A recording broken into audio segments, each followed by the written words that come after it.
Yang paling sederhana lagi, tetangga kita ini, kalau kita hidup dalam satu komplek itu misalnya, kiri, kanan, depan, belakang pelihara anjing semua. Misalnya, menggonggong dalam waktu yang bersamaan, kita ini terganggu enggak? Artinya apa? Bahwa suara-suara, ya suara-suara ini, apapun suara itu ya, ini harus kita atur supaya tidak menjadi gangguan. Ya, speaker di musola, masjid, monggo dipakai, silahkan dipakai.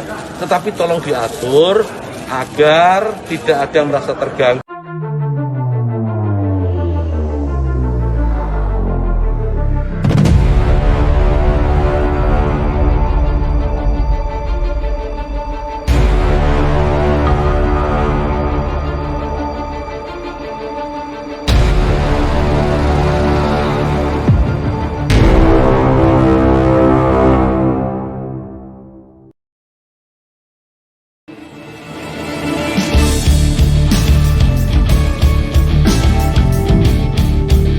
Roy Suryo dan imajinasi reuni isu penistaan agama. Ditulis oleh Alif Rohman. Roy Suryo melaporkan Menteri Agama Gus Yakut atas pernyataan pemisalan suara yang mengganggu. Di antaranya adalah suara speaker masjid yang tidak diatur, suara gonggongan anjing tetangga yang menyalak bersama, atau suara mesin yang menderu membakakkan telinga.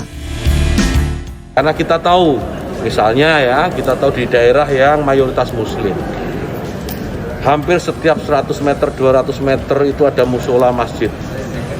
Ya, bayangkan kalau kemudian dalam waktu yang bersamaan mereka semua menyalakan toanya di atas, kayak apa?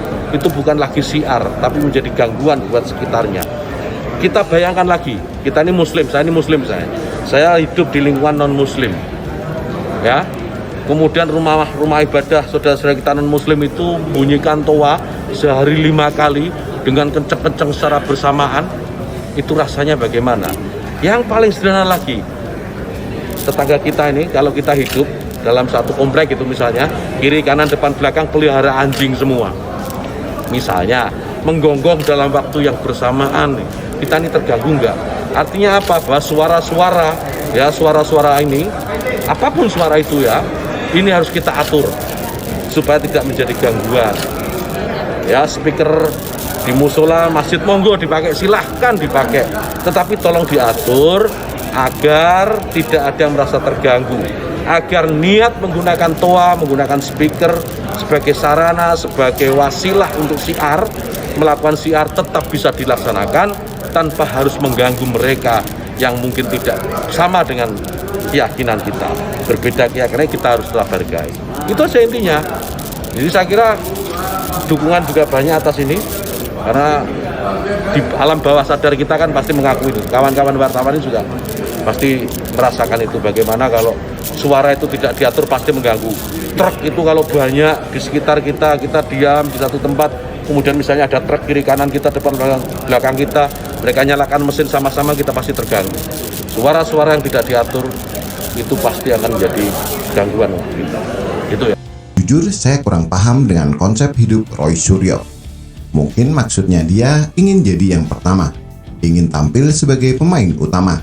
Tapi sayangnya dia tidak memahami konteks dari pernyataan Gus Yakut. Secara logika saja, tidak akan ada alasan bagi Gus Yakut untuk menjelek-jelekan, menghina, dan merendahkan azan. Karena beliau adalah orang Islam, tokoh pula di NU.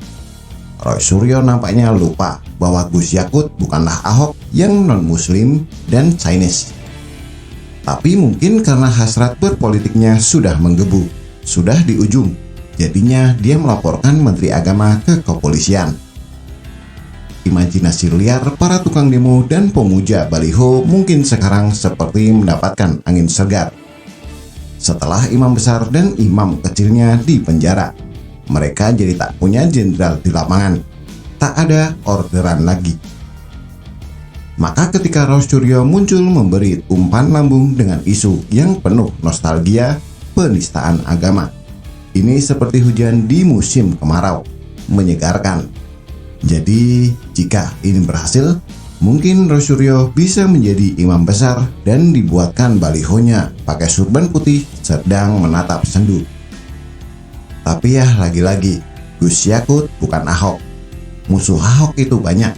Pengusaha Chinese yang nggak suka Ahok juga banyak, karena dianggap merugikan.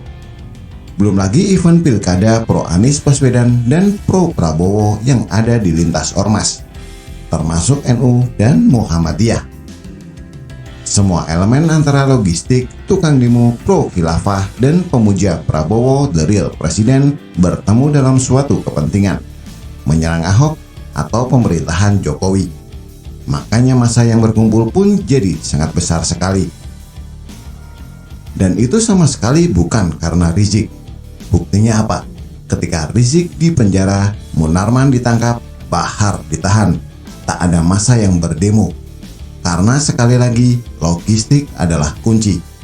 Tanpa logistik, demonstrasi tak akan pernah terorganisir dalam jumlah besar. Lalu peluang Roy Suryo dalam memainkan isu penistaan agama bagaimana?